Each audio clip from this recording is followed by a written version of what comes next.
सुप्रभात सबको। आज 7 मई 2020। रोज हम लोग कुछ न कुछ ऑनलाइन कक्षाओं में अपने स्तर के अनुरूप कुछ न कुछ डाल रहे हैं बच्चों के लाभार्थ। सारे अध्यापक जुटे हुए हैं। मैंने सोचा आज की कुछ पढ़ाई के सिवा भी कुछ व्यवहारिक बातों पे चर्चा थोड़ी की जाए।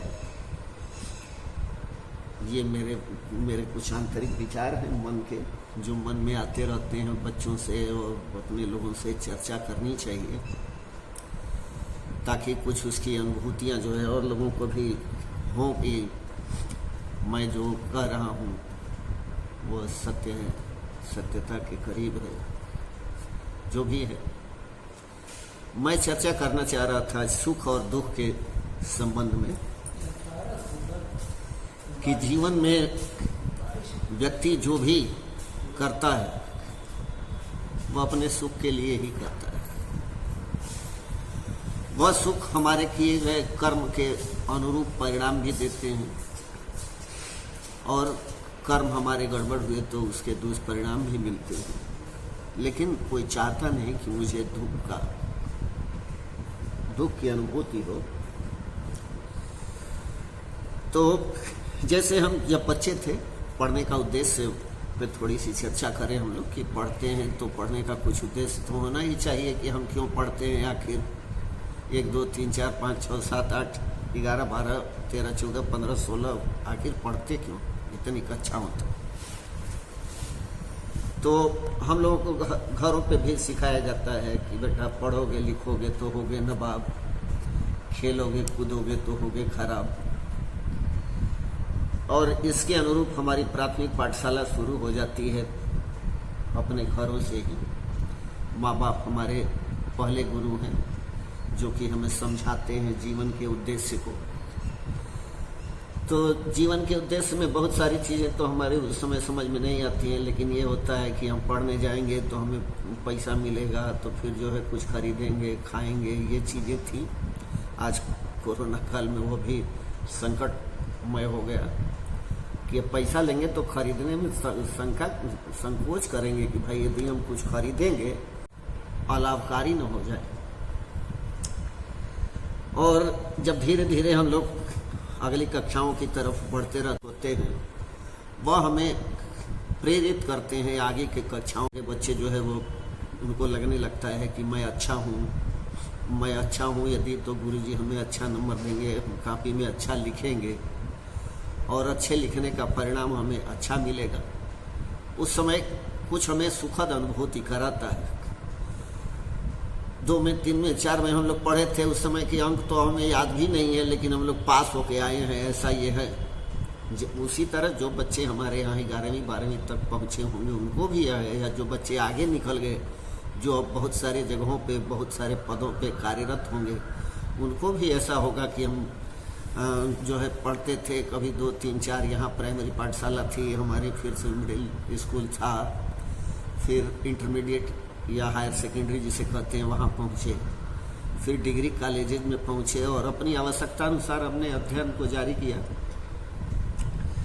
अध्ययन का उद्देश्य यह है अध्यापन का भी कि स्वाभिमानी हम बने, स्वावलंबी हम बने, समाज में प्रेरणा का कार्य हम कर लें। ये सारी चीज़ें चलती रहती हैं।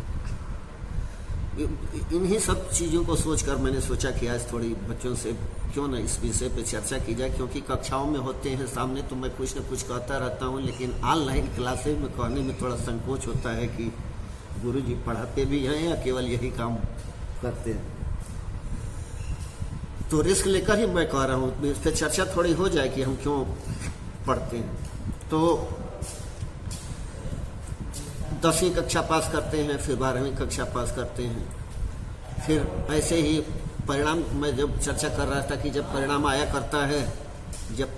करता है तो हम लोग उससे सुख का अनुभव करते हैं। मैं एक छोटा सा उदाहरण, आखिर सुख क्या है।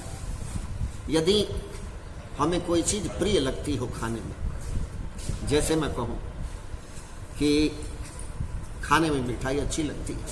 यदि हम लोग कहीं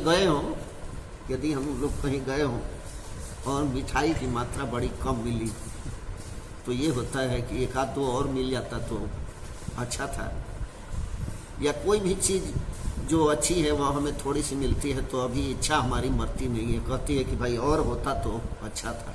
मतलब इच्छाओं का अंत नहीं है। कभी कभी ऐसा भी होता है कि हम एक के बदले कई मिठाइयाँ खा लेते हैं और उसके बाद कोई और देता है तो कहते हैं कि बस अब और मैं नहीं खा सकता। मतलब उस सुख की सीमा, वह सुख तात्क्षणिक है, वह सुख परमानेंट नहीं है। फिर अब मिलेगा कभी तो खा लेंगे।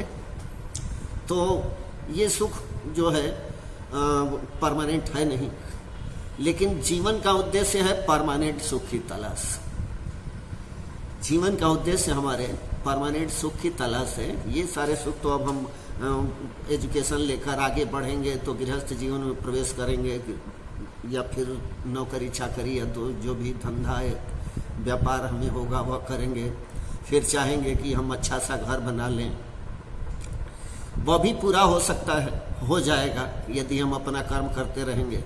लेकिन उसके बाद क्या ये भी होता है कि हमने ऐसा घर बनाया है तो फिर आगे यदि बना लिया तो उसके बाद ये लगता है कि अब इसमें यह चीज़ें ऐसी होती और सारे सुख सुविधा संपन्न होते, तो उसका कोई अंत नहीं है। मतलब इच्छाओं का कोई अंत है नहीं। ये सारी चीज़ें हम प्राप्त कर सकते हैं तो वो हमें कुछ क्षण के लिए सुख देगा, लेकिन परमानेंट सुख वह नहीं है। हम ये सारी चीज़ें संसाधन जुटाने के लिए अब उसमें कार्य करते हैं तो मतलब हमारे करने का तरीका हमें सुख की अनुभूति या तो टेम्पररी कराएगा या फिर परमानेंट कराएगा।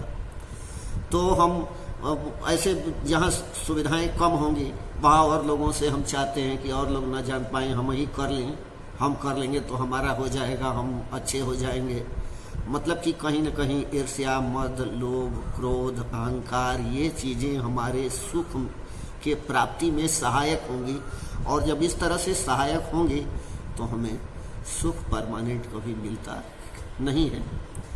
ऐसे रिश्तों में तलाशें, ऐसे कर्म में तलाशें जो कि परमानेंट हो, जिसके आने से मैं एक छोटा सा उदाहरण दूंगा। जैसे हम अपने परिवारों में रहते हैं, हमारे बहन बेटियों की शादियां हुआ करती हैं, तो जब बहन हमारी बिछड़ के जाती है तो रोना धोना प्रारंभ होता है और वह प्रक्रिया कई दिनों तक चलती है। हम रोते किस लिए हैं? क्योंकि हम जिससे मैं सुखी था, जिसके कारण मैं सुखी था, जिसके रहने से मैं सुखी था, वह कहीं और जा रहा है। तो अब उससे हमें, उसका जो मोह था उसे हमें त्यागना पड़ता है धीरे धीरे, लेकिन उसके आने पर हमें सुखद अनुभूति होती है। यानी सुख वह है जो बार बार मिलने पर भी ऊबन महसूस न कराए। जिस सुख से हम ऊब न जाएं, जिन चीजों से हम ऊब न जाएं, वही सुख है। और जिन चीजों से ऊब जाते हैं वह सुख नहीं है, वह हमारे इच्छाओं की टेम्पररी पूर्ति मात्र है। जैसे तुलसीदास जी ने लिखा है, गोधन गजधन बाजधन और रतन धन खान, जब यावत संतोष धन सब धन धूरि समान। तो यदि गोधन गजधन बाजधन और रतन की बात होती है तो इतनी चीज़ें तो हमने देखी नहीं है, तो मन में इच्छा होती है कि इतनी चीज़ें कुछ दिखती हमें।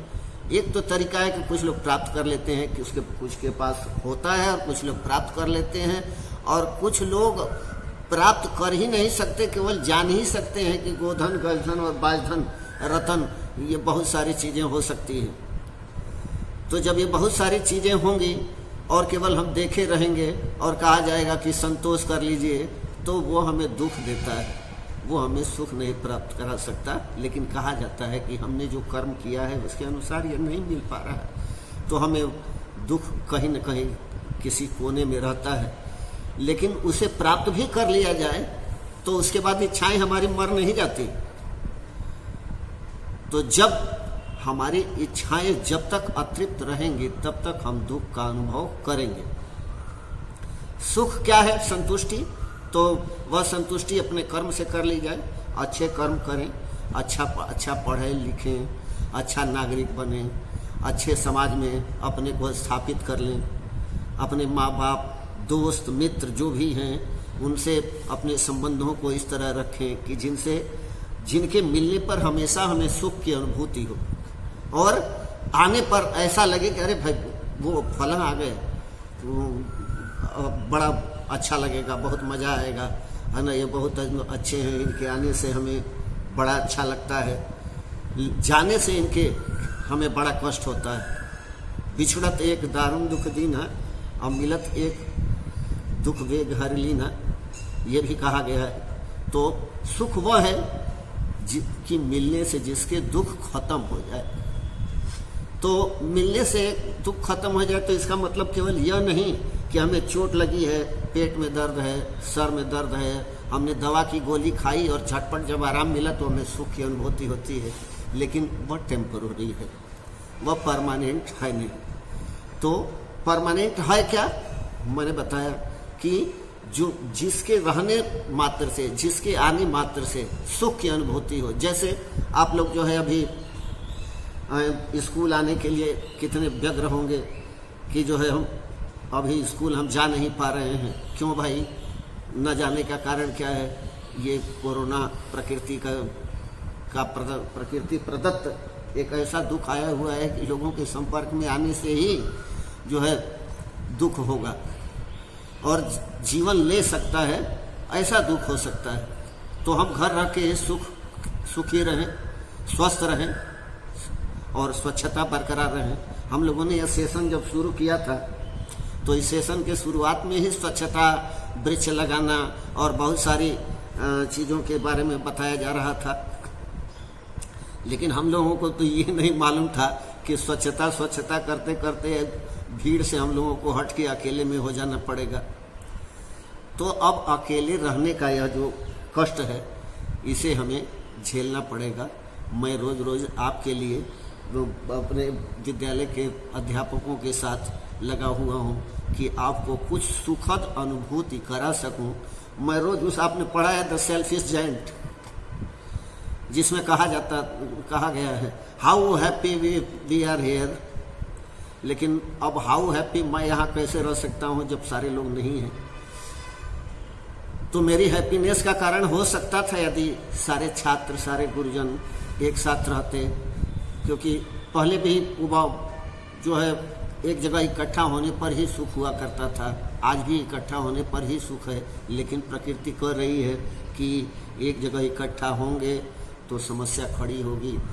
तो हम सुखी रहने की कल्पनाओं के साथ और पढ़ने के साथ साथ हम इन चीज़ों को भी ध्यान रखें कि हमें जीवन में क्या क्या चीज़ें प्राप्त करनी है, कैसे हम सुखी रह सकते हैं, क्या चीज़ें हमें अच्छाई की तरफ ले जा सकती हैं और कौन सी चीज़ें हैं जो जीवन के पड़ाव में धीरे धीरे जो है वह समय के साथ छूटती जाएंगी और ऐसी कौन सी चीज़ें हैं जो हमें जीवन में परमानेंट हमारे साथ रहेंगी।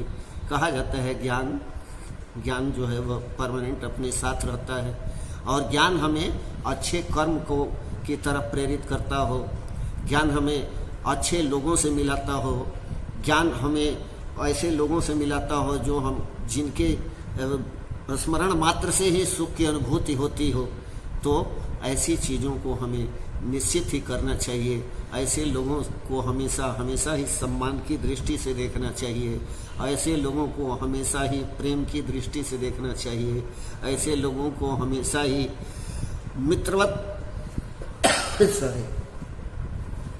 ऐसे लोगों को हमेशा ही मित्रवत देखना चाहिए।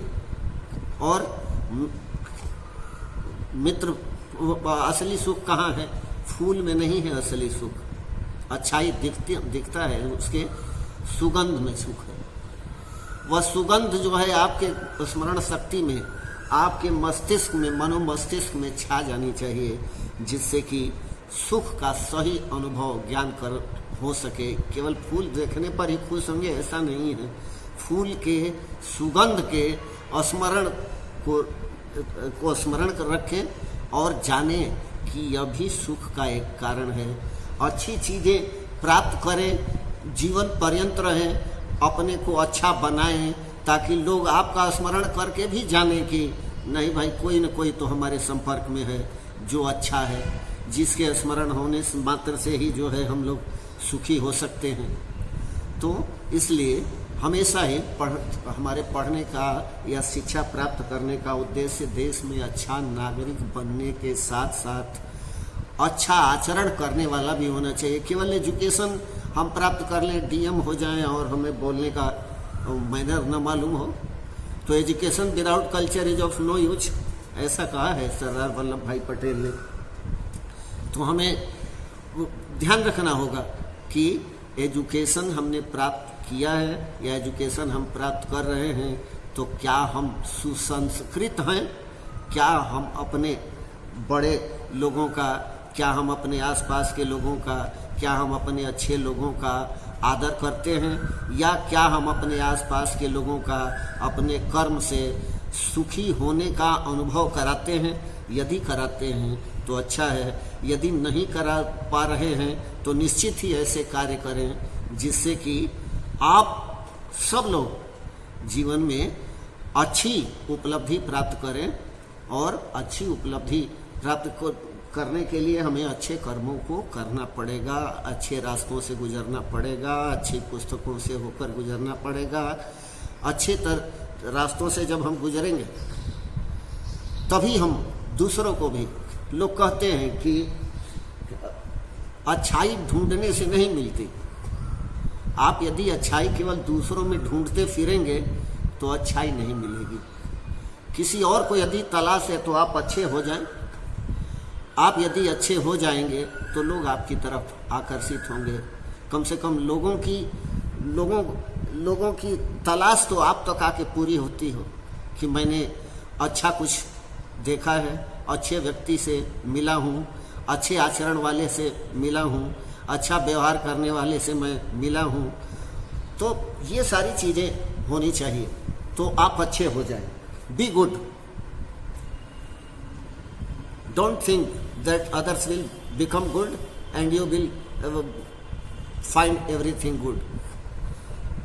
दूसरे में ही केवल अच्छाई की अपेक्षा करके हम बैठे रहें, ऐसा मानव का स्वभाव नहीं होना चाहिए। और हमारा स्वभाव ठीक वैसा ही हो कि हम अपने को अच्छा बनाएं, और अच्छा बनाने के लिए प्रेम अपने अंदर रखें, मित्रता के भाव अपने अंदर रखें, आदर का भाव अपने में रखें, सम्मान की दृष्टि दूसरों के प्रति अपने मन में रखें, तो निश्चित ही मेरे समझ से सफल भी होंगे और सुखी भी होंगे। सुखी होना, सफल होना और सुखी होना कम लोगों के भाग्य में आता है। सफल हो सकते हैं, नौकरी पेशा, पैसा, रुपया, धन दौलत सब प्राप्त कर सकते हैं, लेकिन सुखी होंगे ये जरूरी नहीं है। सुखी होने के लिए हमें इन सारे मार्गों का अनुसरण करना पड़ेगा। हमको अच्छा व्यवहार करना सीखना होगा, हमें अच्छा आचरण करना सीखना होगा, हमें अपने मित्रों को मित्र जैसा ट्रीट करना सीखना होगा। कहा जाता है कि साबुन की संगति करने से कपड़ों में शोभा आती, और करने से गुलाब की संगति मिट्टी खुशबू पा जाती। जो जैसी संगति करते हैं वो वैसा है फल पाते, और बुरी संगति करने वाले जीवन भर है पछताते। इसलिए मेरी सलाह है कि आप संगति अच्छी करें ताकि आपको अच्छाई का अनुभव हो। और अच्छाई का अनुभव कभी न मिटने वाली मिठाई है, वो कभी भी उसका स्वाद कभी भी मीठे से खट्टा नहीं हो सकता। इसलिए उसको हमेशा धारण करने का प्रयास करें। ऐसे लोगों को हमेशा अपने करीब रखने का प्रयास करें जो हमें सफल बनाने में और साथ ही साथ सुखी बनाने में योगदान देते हो। तो जो लोग हमें सुखी कर सकने की सारी विधाएं बता सकते हो, गुरुजन, अपने माता पिता, अपने आसपास के और लोग भी हो सकते हैं। मैं केवल कह रहा हूँ तो मैं ही अच्छा हूँ, ऐसा नहीं है। मैं किसी के लिए अच्छा हो सकता हूँ, किसी के लिए खराब हो सकता हूँ, लेकिन मेरा भी स्वभाव ऐसा ही होना चाहिए कि मैं सबके लिए ही अच्छा हूँ। किसी एक के लिए अच्छा और किसी एक के लिए खराब यदि हूँ तो ज़रूर में कुछ कमियाँ होंगी। इसी तरह आपको भी यह ज़रूर स्वीकारना होगा, तय करना होगा कि हम सुखी भी हों, सफल भी हों, एजुकेशन के द्वारा शिक्षा प्राप्त करके आगे बढ़ते जाएं, निरंतर सफलता आपके कदम चूमेगी। और सुखी होने के लिए आपको इन सारे गुणों का अनुसरण जरूर करना होगा और अपने मित्र दोस्तों से भी जरूर संपर्क में रहें। सारी चीज़ों को, जो ऐसे मित्र हों जिनके लिए मैंने कहा कि जिनके आने से ही खुशी का एहसास होता हो, तो मित्र में भी लक्षण है। तुलसीदास जी ने लिखा है, जेन मित्र दुख होई है दुखारी, तिनहि बिलोकत पातक भारी। मित्र के दुख रज मेरु समाना, आपन दुख मेरु सम रज कर जाना। ये मित्र की परिभाषा है। तो मित्र के लिए इतना त्याग, मित्र के लिए ऐसी भावना यदि मन में रखते हैं तो आप सुखी होने के हकदार हैं। यदि इनमें से कहीं भी कोई गड़बड़ी आप करते हैं तो आप सुखी होने के हकदार कभी भी नहीं हो सकते। ये ध्यान रखें और एजुकेशन को अपने आगे बढ़ते हैं। देखिए घर पे आजकल हम लोग बैठे हुए हैं अपने घरों पे, रोज़ ये होता होगा कि भाई फला चाहे फला बच्ची हमारे साथ पढ़ती है ना, फला सखी हमारी या सखा हमारा साथ पढ़ता है, मिलते थे तो कितना अच्छा था। फिर वही सेल्फी सेंट की तरह कि how happy we were there. आजकल ये कह रहे होंगे घर बैठे बैठे कि how happy we were there. उसमें एक और लाइन थी, ट्रेसपासर्स विल बी प्रोसिक्यूटेड। बिना अनुमति प्रवेश करने वालों को दंडित किया जाएगा। आजकल वही चल रहा है, ट्रेसपासर्स आर गेटिंग प्रोसिक्यूटेड। जो भी 9:30-10 बजे के बाद इधर रास्ते से गुजरता है उसको सैनिटाइज किया जाता है। तो इसीलिए आप घर पे रहें, स्वस्थ रहें, सैनिटाइज्ड हैं आप घर पे, तो इसीलिए बाहर ना निकलें ताकि आपको सैनिटाइज करने के लिए कोई दूसरी व्यवस्था पुलिस जो बाहर खड़ी है वो करे। इसलिए घर रहें, सुखी रहें, अच्छे से रहें, स्वस्थ रहें। अच्छा बनने में क्या क्या चीज़ें अपने में आत्मसात की जा सकती है, ये अच्छा अवसर है, अपने में आत्मसात कर लें और सुखी रहें, स्वस्थ रहें। आज के लिए इतना ही रहने दिया जाए।